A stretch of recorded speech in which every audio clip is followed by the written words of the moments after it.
The Secret of the Old Mansion, Part 4. The friends left the mansion, but their minds continued to wander in the darkness they had left behind. The night enveloped the city, and the streets seemed empty and grim. Anna decided that they needed to make sense of what they had learned. We need to investigate Emma's legacy and understand how it connects to us, she said when they gathered in a cafe. This book didn't just end up in our hands by chance. But how? Asked Sergey, holding the very key tightly in his hands. We don't know where it comes from or what it really means. I could try to find more information at the library, Olga suggested. If there are any other books about Emma's family, we might learn more about the rituals and their consequences. They all agreed. The next day, they met the city library. Old books and archival records filled the shelves, creating an atmosphere of abandonment. Olga sat at a table, sifting through many documents, and came across an old journal with entries about Emma's family. "Look," she exclaimed, showing the pages to her friends. It talked about ancient rituals performed to gain power. Emma's family sought immortality and was willing to make sacrifices. Maxim frowned. "But we destroyed the ritual.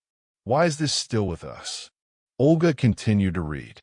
It says here that the legacy can be passed down through blood. If one of the descendants continues to seek power, the darkness will awaken again.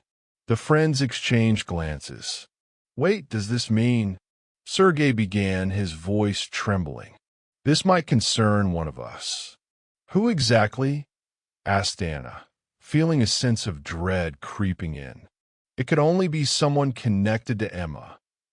In that moment, they realized their fates were more intertwined with Emma's past than they had thought.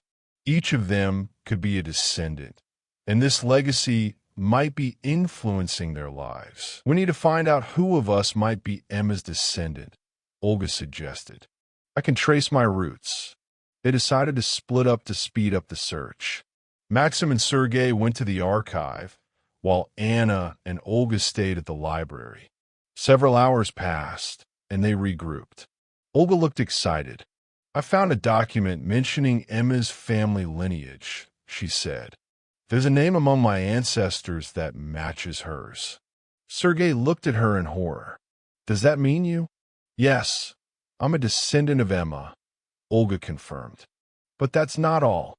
It says here that the rituals tied to the legacy require the participation of a descendant to restore the power." "What do you mean?" asked Anna.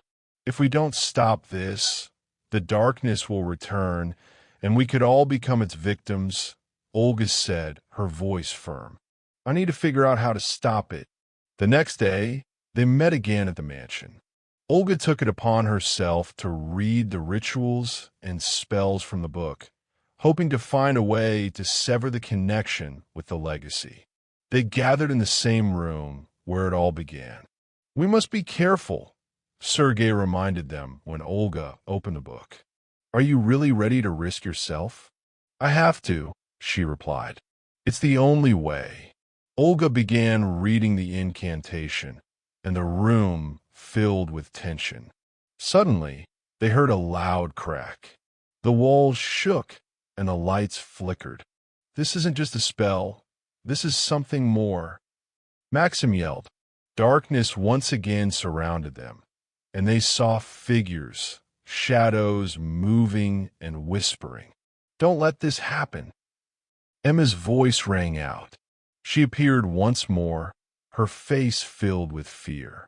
"We won't let you do this," Olga shouted, but her words couldn't break the darkness that tightened around them. "You must choose," Emma said, her voice growing insistent. "If you continue, you risk everything."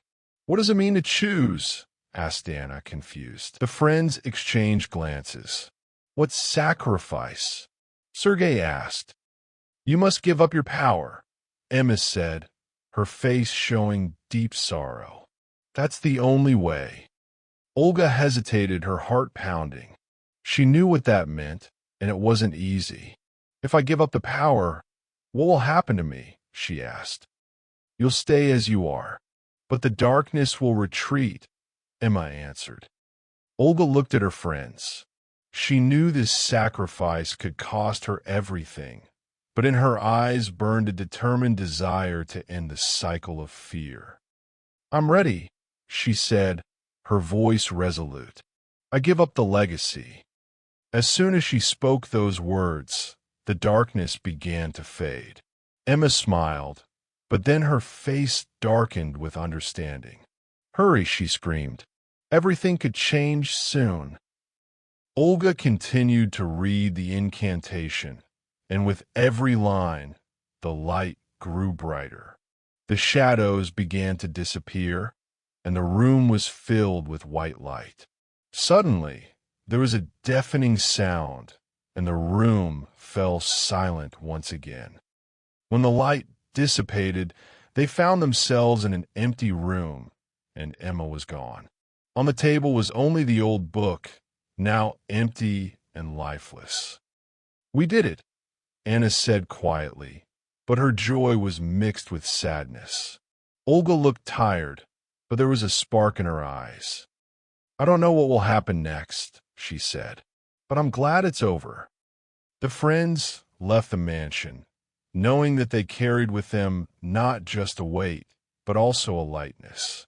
They had freed Emma and broken the cycle of darkness, but this was just the beginning.